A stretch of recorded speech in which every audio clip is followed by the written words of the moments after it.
Hello, it's me. What you see behind me is a lot of my stuff from Kentucky. Upstairs in the loft that Dad and Mom created, and in the shelving that they also helped develop before Dad came to Kentucky to pick me up.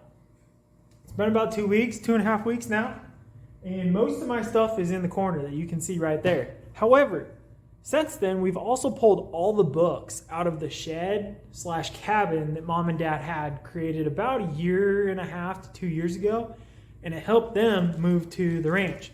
It more or less became a temporary storage location, and I have helped unstore a lot of it being our books. What you will see here is books right there, here, all these boxes, all that stuff. Those are books. Books are really important to my parents, my family, me. You know us. You know, my mom's an educator, my dad's a clinician. I'm huge into history. Teaching is a passion of ours. That's why we kind of started the YouTube channel. And now we're going to unbox the books.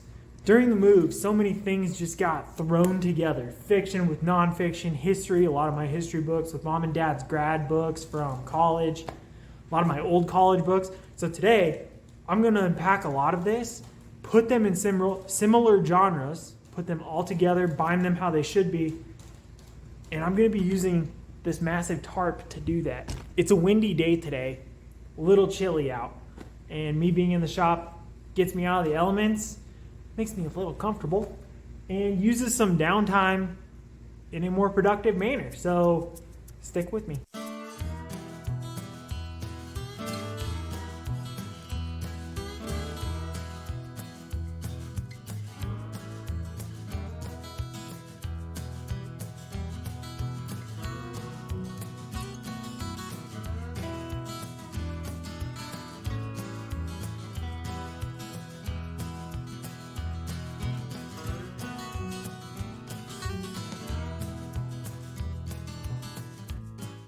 It doesn't look like it, but I've made quite a dent. Probably another dozen boxes of books. This is what it looks like on the floor right now. I mostly have it separated by history, self-help, and fiction, whether it be adult fiction, young adult fiction, or kids fiction. But this is working, so slowly but surely.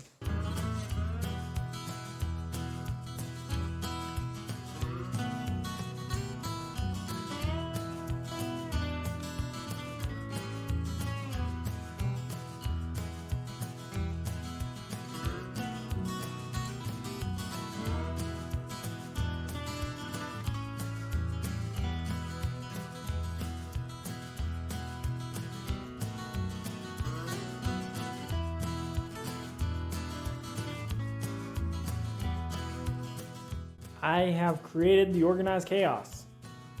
All of the books are right there, either in tubs because they're clearly organized, you can see through it, or they are strewn about. So I will now organize them by more or less genre, as close as possible, restack them back in the shelves, and then call it a day. You might ask, why do you have so many? Again, Mom and Dad both being educators in their own right to an extent, and me having a passion for learning. I don't know, it's kind of important. I grew up with my parents never really denying us a book or the opportunity to get a book, and I plan to do the same thing for my future kids. It's far more important to understand and to read and to learn than it is to gossip or watch reality TV or scroll on social media. And even more in this day and age, I feel the written word is more important than the digital word, because it's far harder to edit and to try and change insidiously. To me, before you try to wield the sword, you should first wield a book and a pen. And that's kind of how we have always operated. Here I am moving back home, and I'm putting books back away, And once we remodel the house and get some rehab done, we'll have a nice designated library to put all this in. But until then, I have an idea of what we have. And if I ever want to reference something or read about something or relearn something, or even get lost in my childhood memories with some of these books like Aragon, Harry Potter, classics like The Lord of the Rings or Sherlock Holmes, I have that.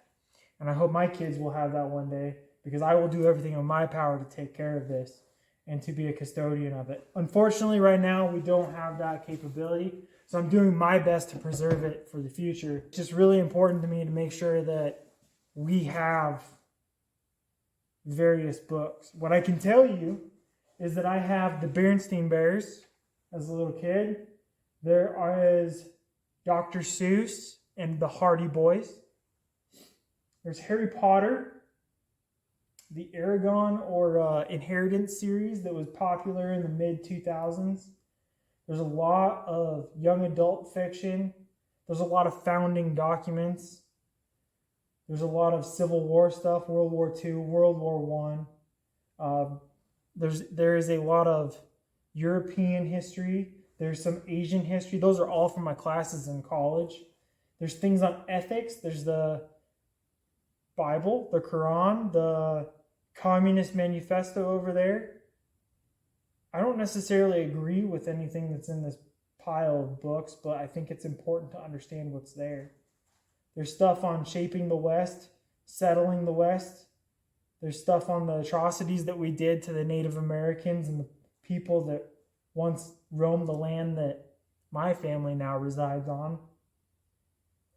There's stuff on Afghanistan and Iraq. There's a lot of good history here and a lot of lessons to be learned if you look for it. And I'm really proud of this. I'm proud that we have all of this. It's important to take care of it and to look after it. The last few books, all waiting to be boxed up, and everything's nice and organized according to genre. And she's all done. Completely empty, and everything is boxed up onto the shelves. It doesn't look like it's much better than it was before, but trust me, it is. All the genres are together, all the concepts are there, and they are nice and stacked. So when I go to try and find something, it's going to be a whole lot easier. For this episode, there's not really much to say other than thanks for following along and taking your time to watch. I think education is important, no matter how it comes, in any form, in any way. And I think it's a good way to do that is through good old-fashioned black and white on a book, literature, fiction, nonfiction, history, how-to books, anything, absolutely anything, cookbooks, whatever sports your fancy. That's what's important, as long as you're making yourself better. I always try to live by the same concept of make yourself better than the day before. So I figure this is one good step in the right direction. Have a good one.